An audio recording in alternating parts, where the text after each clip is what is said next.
Саламатсыздарбы? Бүгін бізде қонақта Бақытбек Жұмағұлов, саясат тануучу. Рахмат сізге студияға келгеніңізге. Шайлоо комиссиясында да иштегенсиз. Сіз кандай болуп атат азыр шайлоого даярдыктар кандай деп эсептейсиз? Жана аралаш система болуп атат. 70тен ашык партия катышабыз дептир. Элдин баары эле ушу депутат болоюн дейби же болоорун болбой калышын билип туруп деле катыша береби? Эмне үчүн элдин ушу эмеге шайлоого ушунчалык кызыкканы? Эми сиздин жана биринчи сурооңуз шайлоого даярдык кандай болуп атат дегениз. Муну мындай жактан да карасак болот. Техникалык жактан кандай даярдык да? Техникалык жактан Борборлук шайлоо комиссиясы мен угушум боюнча, билишим боюнча негизинен даярдыбыз деп айтты. Себеби жанагы буга чейинки шайлоолордун жана автоматталык система аркылуу өткөрүүсү бул дагы кичине бир маселе болуп чыгып аткан. Ана Шайлдабекова дагы жана мыйзам кабыл алынып атканда айткан кичине маселелер болот. Жана урналарбы? Урналарды башкачага перенастройка кылып, кичине мындай өз жаңы системага алып келүү деген маселелер боюнча, эми анысы угушум билишим боюнча кылынды. Техникалык жактан маселелер чечилди деп айтсак болот. Ал жактан эми азыр мындай процедуралык иштер болду. Процедуралык иштер калды. Теги округтар чийилип бекитилди. Азыр эми аймактык комиссиялар түзүлүш керек. Борборлук шайлоо комиссиясынан жана бир мандаттуу округтардагы шайлоолорду өткөрүш үчүн атайын округдук комиссия дагы болот да. Азыр дагы мисалы аймактык комиссия, участкалык комиссия, аймактык комиссия, анан борборлук шайлоо комиссиясы болсо, азыр дагы бир комиссия түзүлүп атат, аймактык комиссия дагы болот. Аймактык комиссия ушул бир мандаттуу округдун шайлоолорун мындай жыйынтыктап тейлеп ошолорду анан кайра жыйынтыктарын ошонун баардыгын борборлук шайлоо комиссиясы акыркы чечимге ошол жака алып келип берет да. Азыр ошо аймактык комиссиянын маселеси менин угушум билишим боюнча ошол калды. Ал деле эми өз убакыты менен болуп калыптанып бүтөт деген ишеним бар. Округтар бөлүндү, 36 округ болду. Ана ар кайсы аймактарга ар кандай болуп бөлүндү. Таласта 2, Бишкекте 4 мандат болмок болду. Чүйдө 6, ушинтип бөлүндү да. Эми бул бир жагы техникалык жактар. Ал эми дагы мындай саясий аспекттер дегендер бар.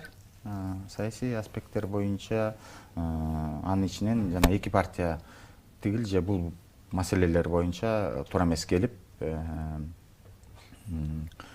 андан нары каттоого мүмкүнчүлүктөрү болбой калып, алар процесстен чыгып калышты. Азыр ошо 73 партия документтерин чогултуп, талапкерлерин көрсөтүп, азыр дагы өзгөчөлүк саясий партия жанагы 54 преференциалдык система менен 54 талапкерлерди көрсөткөндөн тышкары дагы ошол ар бир округтан дагы өзүнүн талапкерлерин көрсөтө алат. Да, мүмкүнчүлүк түзүлүп атат.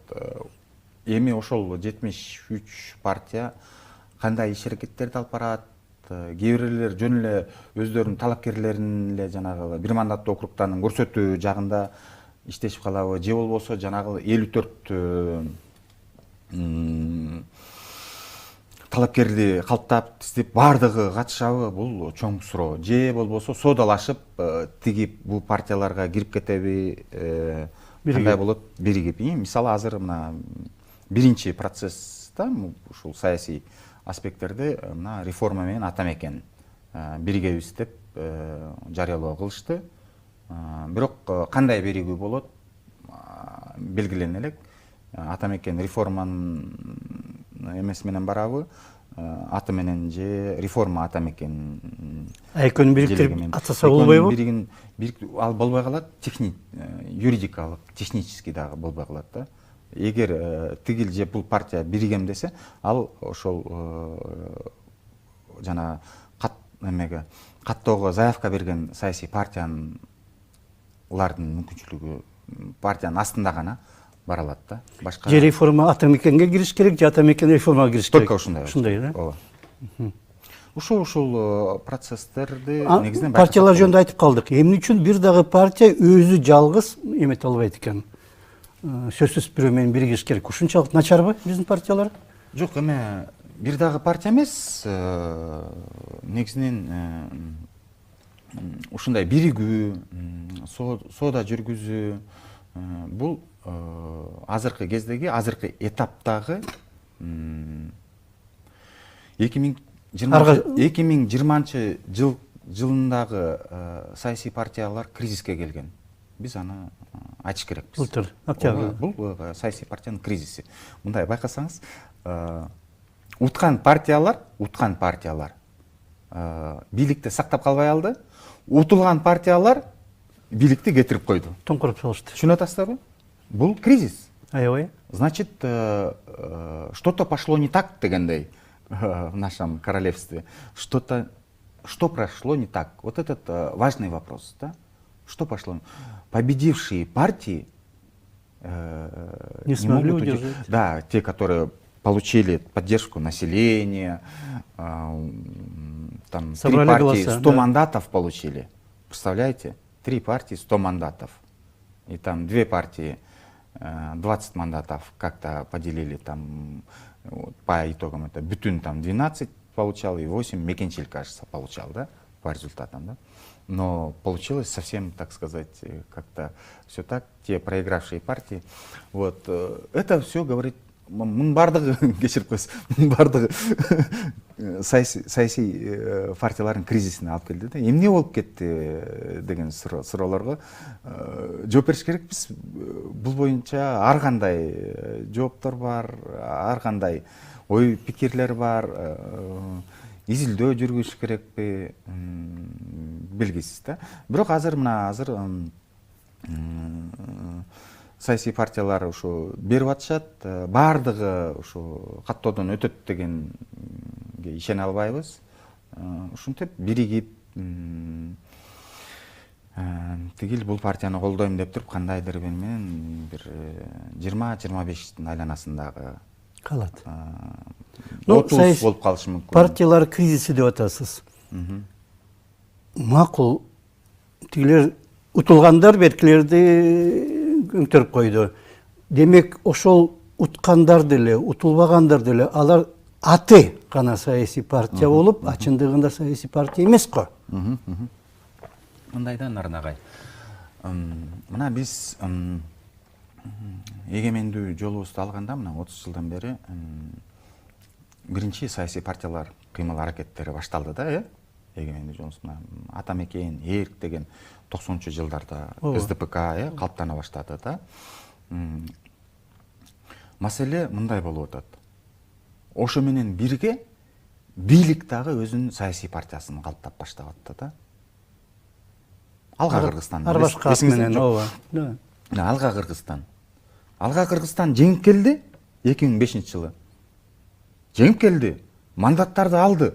Отурду. Эртеси күнү утулган саясий партиялар төңкөрүп ташташты. Демек, ошолор партия эмес да анда. Бир күндүк эле болуп атса. 2000 мен сиз менен кошо азыр мындай дискуссияда ошо сиз айтып аткан суроого, мен айтып аткан суроого жооп издеген софистикалык жол менен кылып атам да. Сизден чыгарып да. 2010-жылы мына Ак Жол канча мандатты алды? Келди. Керек болсо дагы 3 жыл отурду. 2007-2010 чейин отурбады. 3 жыл отурду. Анда Атамекен аны менен кошо көп мандаттагы бөлүшмөк болчу да. Оштон наркы берки болуп, Оштон эмнегедир өтпөй калып, Атамекен ошондо өтпөй калып атты. Бирок келди, отурду. Кайра эле жана утулган партиялар, курултайчылар деп туруп төңкөрүп таштады. И мына 2020-жылкы окуя. Маселе эмне болуп атат? Маселе бийлик органдары, ошол кездеги президенттер парламентти башкарабыз, парламентти мындай стабилдүүлүк алып келебиз деген максаттар ишке ашпай калып атат да. парламентти саясий партия аркылуу жанагы пропорционалдык системага келгенде пайыздарын көтөрүп коюп атышты. Эң негизги маселе босогосо 7%, андан кийин дагы 7% болду, андан кийин 9%га чейин көтөрөбүз деп чыкты. 9%га көтөрүлүп калды, мисалы көтөрүлүп турду да, анан кайра аны 7%га кайра түшүрүштү. Азыр буда мыйзам жогорку кеңешке киргени 3% менен кирген. Мисалы Садыр Жапаров деле 3% болсун деген позицияны мен угушум боюнча болуп аткан. Бирок депутаттар жанантип содалашып атып, сүйлөшүп атып туруп, кайра 5%га көтөрүп чыктады. Ошол пайыз маселеси өтө чоң маселе болуп атат да. Азыр мына жанагы 75 саясий партия деп атпайсызбы? 75 саясий партия шайлоого чейин биригүү процесстерин баштайт. Биригет тигил, мисалы бир саясий партия түштүк жактан кандайдыр бир потенциалдары бар. Экинчи саясий партиялы бул түндүк жакта. Же кээ бирлердики вообще түштүк түндүк эмес, конкретный бир шаарларда позициялары бар. Мисалы Караколдо позициясы бар бир саясий партия бар. Ошондой эле тиги Каракөлдө Ташкөмүргө чейинки шаарда дагы бир, ал жакта дагы кандайдыр, алар дагы как саясий партиялар да. Анан негизинен бизде ушундай бир регионалдуу, шаардык партиялар болуп калып атат. Ушинтип мындай жалпы республикалык деңгээлдеги мындай кандайдыр бул идеяларды алып чыккан, өзүнүн өлкөнүн, жалпы өлкөнүн өнүгүү боюнча программасы бар, концептуалдык көрүнүшү бар саясий партиялар жок болуп атат да. Саясий партия как саясий күч катары. Саясий партия как аты бар, Адилет министрлигинен каттоодон өткөндүгү бар, мындай кагазы бар, документи бар, алар 200дөн ашык. Саясий партия чыныгы мындай күч катары, ошол саясий партия деген классикалык түшүнүгүндөгү мындай өзүнүн определенный электораты, стабилдүү электораты. Бир 100-200 миң дебейли, бир 50-60 миң стабильный электораты бар болгон саясий партиялар азырынча жок болуп атат да. Эмне кылыш керек эле? Ал саясий партияларды өнүгүүсү парламент аркылуу гана болот. Ошо парламенттен саясий партиялар өзүнүн иш аракеттерин, мүмкүнчүлүктөрүн, позицияларын белгилей турган мүмкүнчүлүк ошо парламент да. Ошондо порогду 3 эмес, даже 1-2%га чейин түшүрүш керек болчу да. Түшүргөндө ошондо мындай болот да. Саясий партияларды биз мындай искусственный эмес, естественным путем болгон эволюцияны көрөт элек да. баары өтөт. Мындай да. 1-2% менен ооба биз мындай стабилдүү парламент болбой калат. Стабилдүү өкмөт болбой калышы мүмкүн да. Бирок өнүгөт. Бирок ошол жерге келген бир 10 чакты 12 партия бул өлкөнүн стабилдүүлүгүн алып келет да. Анткени баардык күчтөр, саясий күчтөр ошол парламенттин ичинде. Ошол жерде анан талаш тартыштар башталат да. Мисалы 5 мандат, 10 мандат, 7 мандат, 8 мандат алган саясий партиялар, алар коалицияга кирбей калышы мүмкүн да. Түшүнүп атасызбы? Алар принципиально туруп алышы мүмкүн. Биз оппозиция болобуз деп. Оппозиция болуп туруп, оппозициянын позициясы жакшы да. Тиги өкмөттү сынга алат, көпчүлүк коалицияны сынга алат, маселелерди көтөрөт, көйгөйдү көтөрөт. Аны дагы эл көрөт. Эл көрүп туруп, мыналар айтып атат, булар тиягын чыгып атат, коррупциялык жактарды алып чыгып атат деп карашат. Бул бир. Экинчиден, эмки шайлоодо ичинен баалуулуктары боюнча, багыттары боюнча, кандайдыр бир нерселер боюнча, идеология боюнча саясий партиялар айтат: "Кой, давай эмки шайлоого биригели" депчи. Биригели. күчтөрүбүздү бириктирели, эмкиде мындай көбүрөөк мандатты алалы. Эмкиде келип туруп уже көпчүлүктүн коалициясын түзөлү, өкмөттү калптайлы деген процесстер башталмакта. Ошондо 2-3 циклда шайлоодо бизде уже мындай 2-3 эле партия болуп калмак. Ооба, жанагы 1-2% менен, возможно, 4-5 партия кирип калмак, бирок алар канчалык болуп калмак эле мүмкүнчүлүктөрү маселе да. Алар кошулуп кетеби же кошулбайбы дагы маселе да. Бирок негизинен биз бир 2-3 күчтүү саясий күчтөр каттанып калмак эле да. Ошол жактарга буга чейин Акаев дагы берген жок, Бакиев дагы мүмкүнчүлүк берген жок, Атамбаев дагы мүмкүнчүлүк бербей, өздөрү мындай процесстерге катышып, жанагы босогону көтөрүп, күрөөнү көтөрүп жатышты да. Жалаң бийлик колдогондор гана өтсүн деп болуп атат да. Демек, жанагыл партиялар жеңип аткан. Мурда Алга, кийин башкалар бийликти колдогон гана топтор болуп калып атат. Партия эмес. Партия эмес. Партия эмес, бийликти колдогон топ.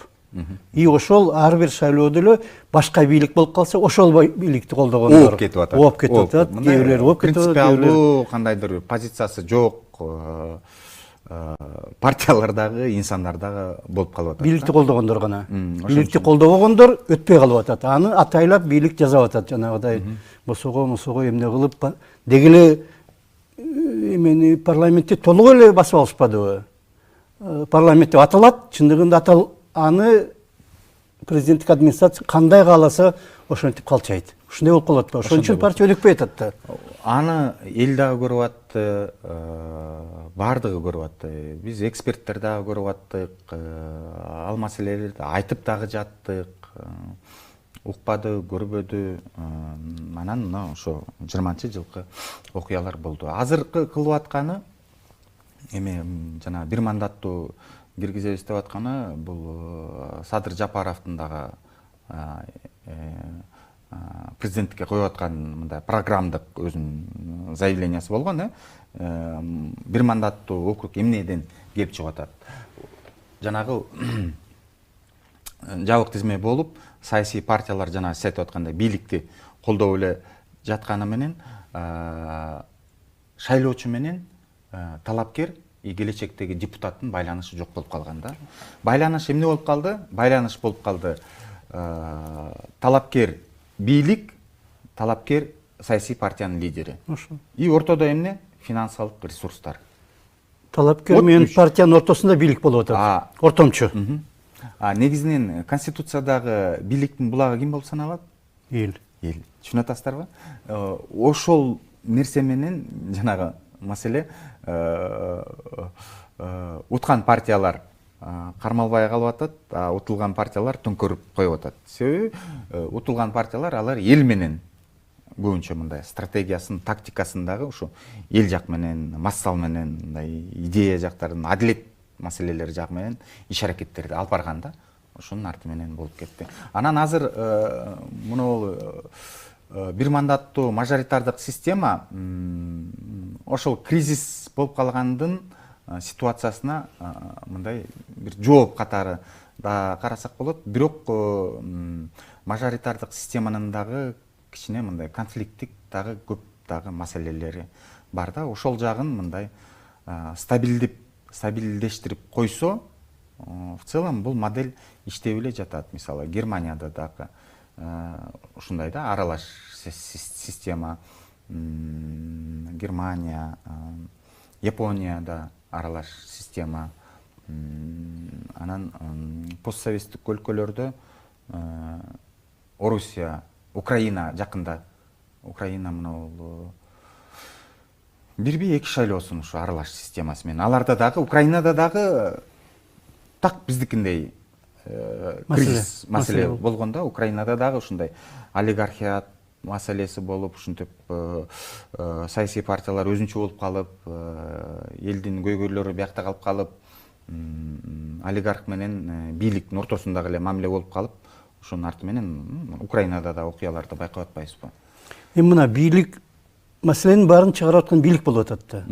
Партияларды өнүктүрбөй, басып алып, тоскоол кылып. эмне кылам десе кылып, аны болсо бул партиялык система деп атап коет.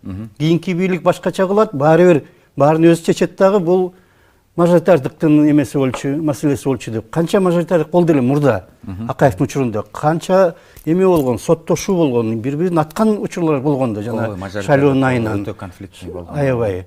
Мажоритардык сетип аткан маселе мындай да. Мисалы, мына 36 округ болуп атпайбы? 36 округ, Эмнеге 36 округ? 100-дүн тегерегинде болсун деп, 100 миңдин тегерегинде болсун деп. Анткени бизде туура айтасыз, 3 миллион 600 миңдин айланасындагы шайлоочу болот. Ошолорду 100 миңге бөлүп койсо, ошо мындай эсеп кылалы элементарный. Шайлоого обычно 50-60% катышат. Кээ бир жерде 40% болуп калышы мүмкүн да. Бул Жарым ошондо ладно, мындай условно 50% деп коелу. Кээ бирде 40% болот, кээ бирде 60, ошону кээ бирде 50. Республика боюнча 50 деп коелу. 50 үчүн талапкерлер 10, 7, 8 ушундай болуп калышы мүмкүн да. Условно айталы 10 деп талапкер, 10 талапкер. Бир эмеде, бир чөлкөмдө. Бир аймактан, округтан. Ошондо ар кими 5 миңден алсын дейли. Ошондо жеңүүчүсү 6 миң алганы, бирөөсү 4 миң алып калат, ошондо 6 миң алганы өтүп кетип атат да биринчи турдан.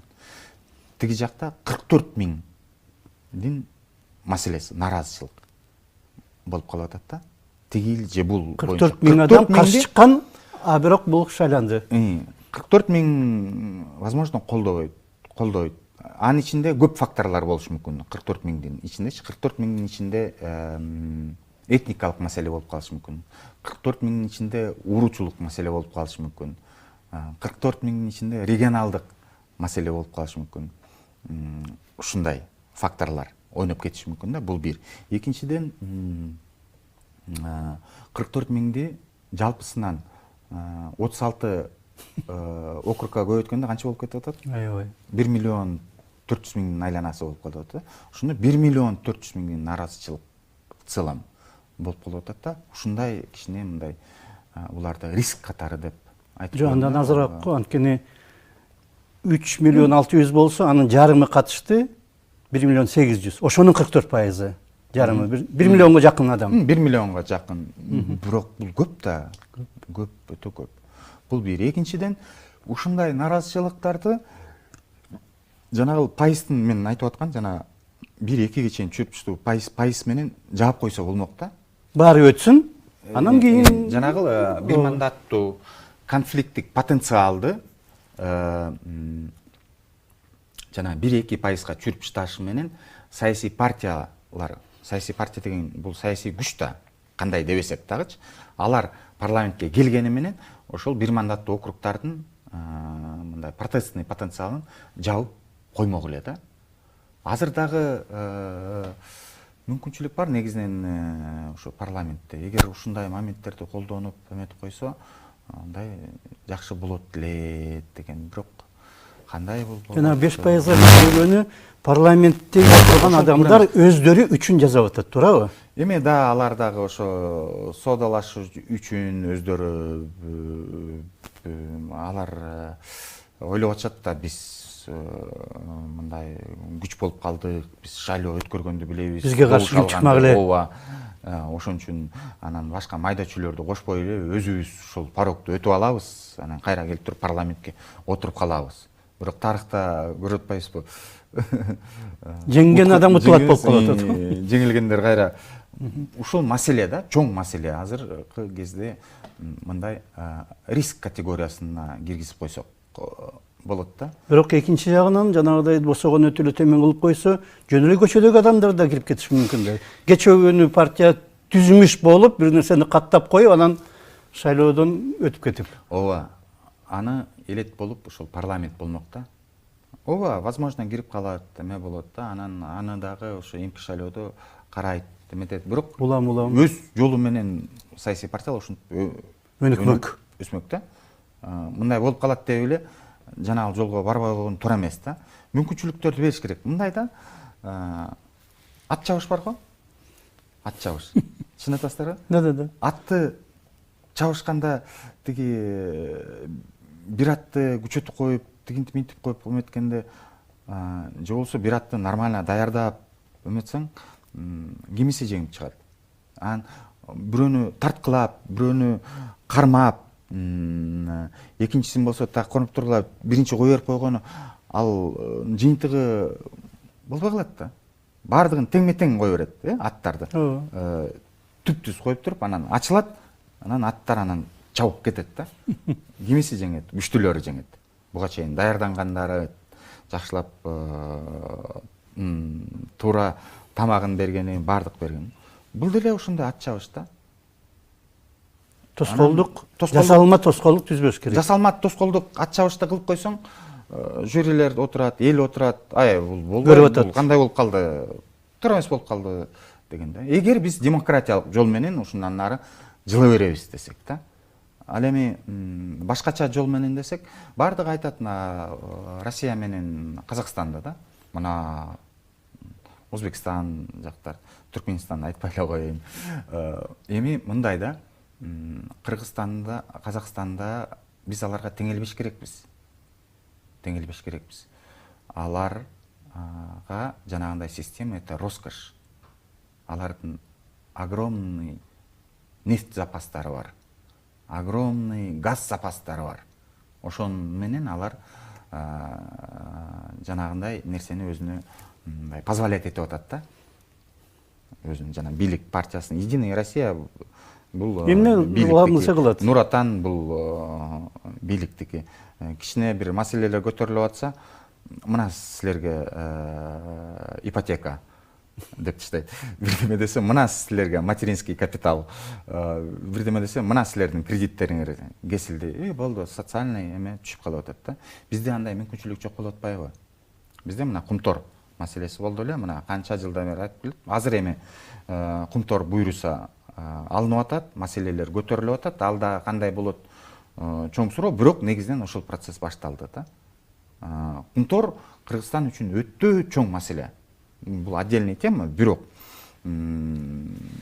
бизде мындай ишенгенибиз социалдык жактан, экономикалык жактан кумтор болду, башка нерсе жок. И ушундай ситуация, ушундай акыбалда бизде экономикалык жактан ишенгенибиз кичи жана орто бизнесибиз, мындай саясий жакты өнүктүрүү жактан саясий партия, демократия, граждандык коом, күчтүү граждандык коом, күчтүү массалык маалымат каражаттар.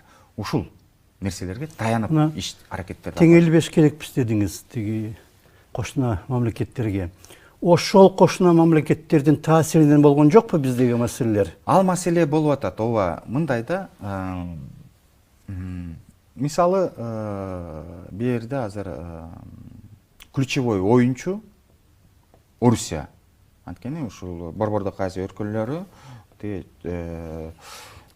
18 кылымдагы башталган чоң оюндун бөлүүсү менен, уландуусу менен азыркы кездеги дагы чоң оюн жүрүп атат.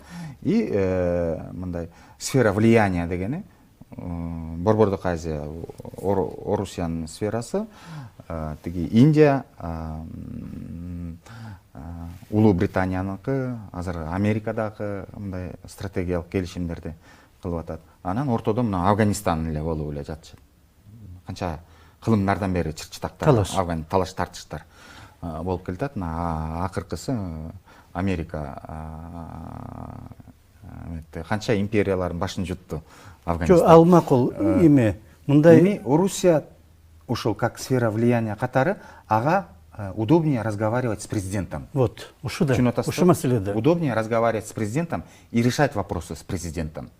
Эгер парламентский система болуп кетсе, конечно, бул жакта парламент айтат, ошол эле ЕАЭС боюнча айтат да. Мисалы азыр Казакстан нааразычылык билдирип атат, ачык билдирип атат.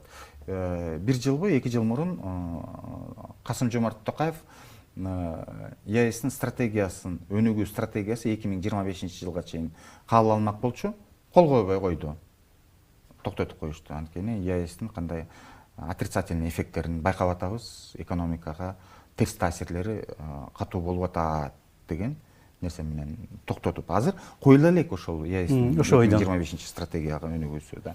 Эгер парламенттик система болсо, мына парламенттердин арасында да кээ бир депутаттар сүйлөп чыгып атат.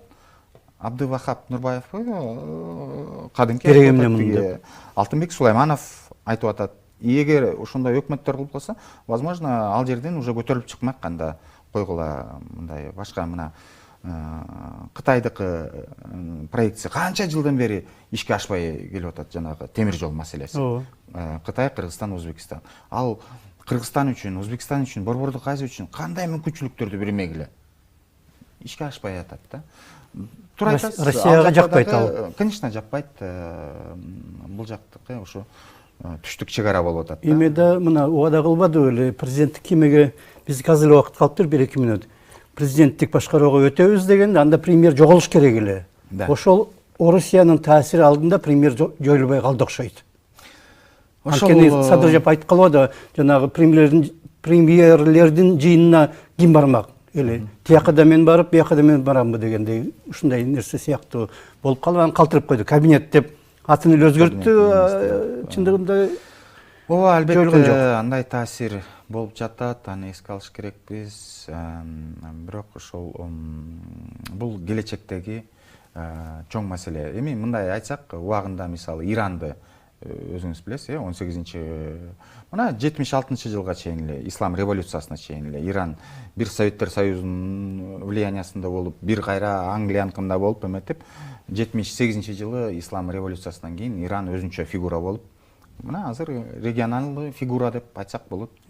Кадимки уже Афганистан маселеси боюнча Иран как игрок катары эметип атат. Уже Борбордук Азия өлкөлөрүнүн Өзбекстан уже оюнчу болуп туруп, Афганистан маселесине кадимки кирип атат да. Катышып. Уже фигура болуп жатат.